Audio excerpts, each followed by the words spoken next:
Bienvenue à nouveau sur notre chaîne. Avant de plonger dans l'incroyable monde de l'anime, je vous invite à vous abonner à notre chaîne. Année résumé, ça sera un grand soutien pour nous pour vous donner la meilleure expérience des récaps. Après avoir fait affronter Kusakabe et les deux méchantes filles, le professeur réunit les 3 élèves de Mi dans la salle audiovisuelle pour parler de quelque chose d'important.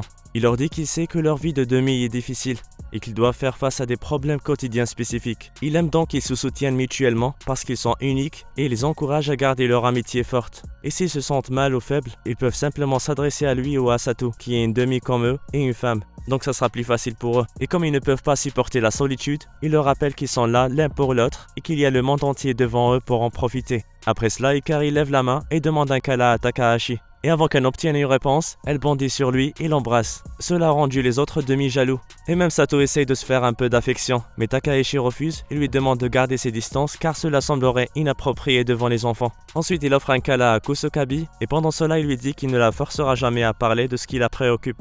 Mais il croit qu'en s'entourant des demi comme elle se sentira mieux. Puis Hiraki demande un autre câlin pour le corps de Misha, mais les choses deviennent gênantes et il finit par quitter la pièce. Plus tard, la sœur d'Ikari, Imari, est informée de la réunion et commence à s'inquiéter pour sa sœur. Et elle voit que Takahashi n'est pas digne de confiance. Par coïncidence, alors qu'elle se dirige vers la maison, elle se retrouve à côté de lui, c'est donc l'occasion d'en savoir plus sur lui. Au début, ils apprennent à se connaître, elle lui dit qu'elle passe la plupart de son temps à la bibliothèque. C'est pourquoi elle rentre tard tous les jours. Ils continuent à parler de l'école et soudain, Takahashi confirme ses doutes en disant qu'elle n'a rien à voir avec Ikari. Maintenant, elle pense que cet homme est une sorte de monstre qui traite sa sœur comme une expérience. Et ce qui rend les choses encore pires, c'est qu'elle reçoit un message de sa sœur dans lequel elle dit « Le professeur m'a attaqué ». Imari regarde Takahashi avec colère et se demande si le fait de serrer sa sœur dans ses bras lui fait apprendre quelque chose. Car dans le message, il est mentionné comme ça. Mais quand elle rentre chez elle, Ikari révèle qu'elle ne faisait que plaisanter et que le professeur est innocent. Le jour suivant, nous voyons Kusakabe, la fille qui a essayé de garder ses distances avec les autres élèves pour que personne ne l'approche par curiosité et aussi pour les garder en sécurité. Jusqu'au jour où elle a eu trop chaud pendant un de ses cours. Et quand quelqu'un est sur le point de la toucher, elle a révélé qu'elle est une femme de neige et qu'elle ira bien une fois qu'elle sera rafraîchie. Mais elle a fini par s'évanouir et être transportée sur un brancard. C'est ce qu'elle dit à Takahisha. Dans le passé, elle n'avait pas ce problème avec sa nature de femme de neige. Mais juste après avoir déménagé dans cette nouvelle ville, elle était si déprimée et inquiète de la façon dont elle s'adapterait à un nouvel environnement. Elle était dans sa salle de bain quand soudain, de la glace s'est formée dans son bain chaud. Elle a fondu rapidement, mais cela l'a terrifiée. L'idée qu'elle gèle l'eau chaude, et si un jour elle gèle un de ses amis, c'est pourquoi elle évitait le contact avec tout le monde. Elle a peur de la dangerosité de sa nature, et cela la trouble.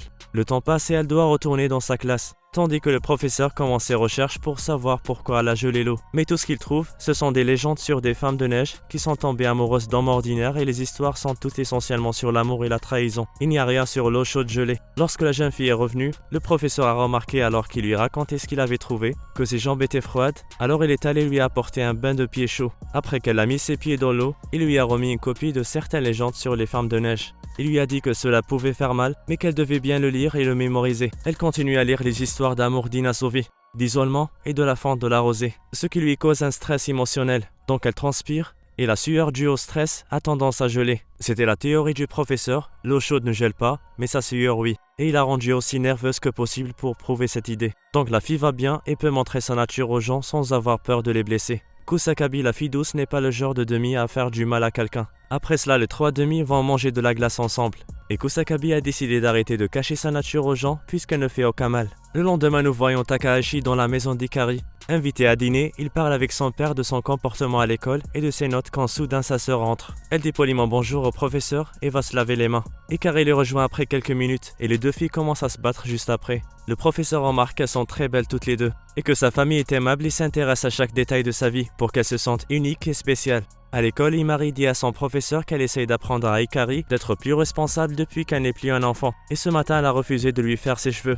Takahashi explique que c'est peut-être sa nature de vampire qui la rend si négligente. Et à propos de ses cheveux, il est courant que les vampires ne puissent pas voir leur reflet dans le miroir, donc peut-être qu'elle souffre vraiment. Après avoir entendu cela, Imari regrette d'avoir fait ce qu'elle a fait. Et elle se précipite pour trouver sa sœur et s'excuser auprès d'elle. Heureusement, elle va bien et elle peut parfaitement se voir dans le miroir. Il n'y a donc aucun problème et Imari est soulagée après avoir entendu cela. Même si les vampires ne projetaient pas de reflet dans le miroir, Ikari n'aurait jamais besoin de se voir puisque sa sœur est avec elle est son reflet.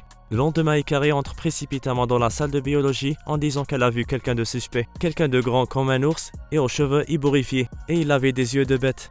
Ailleurs, le prof de maths voit un garçon qui pleure dans le coin, alors elle essaie d'en savoir plus. Son nom est Kurt, et il s'avère qu'il est venu à l'école avec quelqu'un, mais ils ont été séparés et maintenant il est perdu. Après cela, Takahashi arrive et informe Sato de ce que Hiraki lui a dit. Et alors qu'ils sont en train de parler, le nouveau garçon remarque quelqu'un qui vient vers eux, et sans trop réfléchir, il saute et le renverse. Le professeur de maths a apprécié ce que le garçon a fait, mais il a manqué son but puisque celui qu'il vient de frapper est l'inspecteur de police Ugaki. Plus tard, il dit à Sato qu'il est venu voir les 4/2, lui révélant que Kurt c'est leur arme contre les succubes.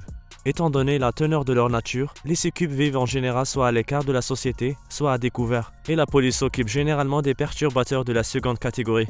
Après cela, elle change de sujet et elle mentionne qu'elle a un crush sur un homme qui n'a pas beaucoup de désir sexuel et que son toucher affecte à peine son corps. Après avoir entendu cela, le détective dit que c'est impossible. Il n'y a aucun homme sur lequel son effet aphrodisiaque ne fonctionne pas, à l'exception des gays. L'information qui la déçoit, parce qu'elle pensait qu'il était spécial, et il s'est avéré qu'il faisait juste un show.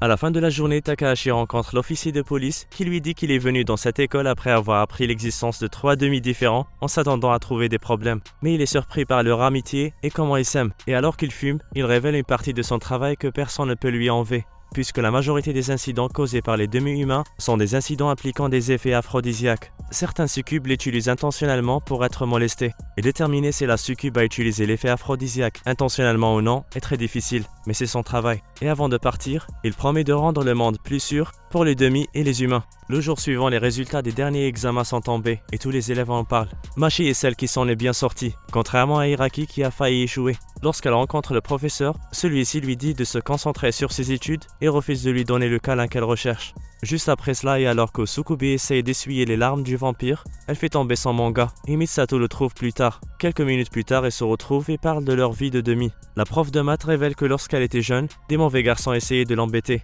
Un jour, il y avait un garçon nommé Takun qui menait beaucoup d'enfants indisciplinés et venu pour créer des problèmes en lui demandant d'essayer son effet aphrodisiaque sur lui. Mais elle l'a mis à terre car elle a pratiqué le judo quand elle était enfant, donnant à tous les autres étudiants une leçon pour les tenir à l'écart. Après cela, les 3 demi sont réunis dans la bibliothèque pour étudier pour leur prochain examen. Et quand les résultats sortent, nous voyons qu'ils ont tous fait un excellent travail. Et d'une certaine manière, le nom de la brillante Machi est au haut de la liste. Le soir, le détective Ukagi appelle pour dire au professeur de maths qu'il sait qu'elle aime Takahashi, mais qu'elle doit faire quelque chose pour l'attirer. Ou en d'autres termes, qu'elle doit essayer ses effets aphrodisiaques sur lui. Le lendemain, la jeune fille est convaincue et elle va le rencontrer dans la salle de biologie, où elle lui offre des biscuits pour commencer, puis il commence à parler des demi, plus précisément les succubes. Elle lui dit qu'elle va l'aider à en savoir plus puisqu'elle est l'une d'entre elles, et elle enlève sa veste pour voir si elle va l'affecter ou non. Le professeur a failli tomber dans le piège, mais il a décidé de rester concentré sur ses cheveux, et il explique que toutes les femmes sont les mêmes et qu'elles peuvent toutes utiliser l'effet aphrodisiaque mais à des niveaux différents.